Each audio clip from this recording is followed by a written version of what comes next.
আপনি প্রতিদিন ইন্টারনেট চালান, কিন্তু কখনো কি ভেবেছেন কে দিয়েছে এই নেটওয়ার্ক? কে এর মালিক? কেউ কি চাইলে একদিনে সব বন্ধ করে দিতে পারে?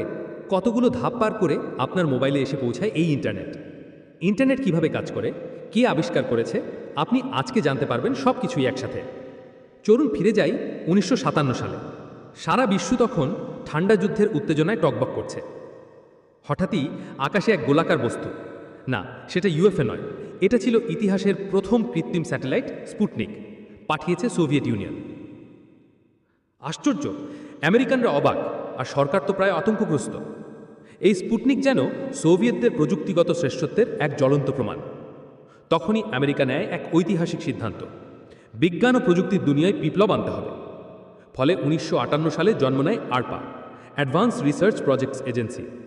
উদ্দেশ্য ছিল পরিষ্কার, এমন সব গবেষণা চালানো যা ভবিষ্যতের জন্য হবে যুগান্তকারী। চলুন ব্যাখ্যা করি কিভাবে আরপানেট তৈরি হলো। আরপার বিজ্ঞানীরা চিন্তা করলেন, এমন একটা নেটওয়ার্ক তৈরি করতে হবে যেখানে একাধিক কম্পিউটার একে অপরের সঙ্গে তথ্য শেয়ার করতে পারবে। শুধু মেল পাঠানোর জন্য নয়, বরং জরুরি মুহূর্তে তথ্য যেন মুহূর্তেই পৌঁছে যায়। এই চিন্তা থেকেই জন্ম নেয় আরপানেট, যা আজকের ইন্টারনেটের মা বলা যায়।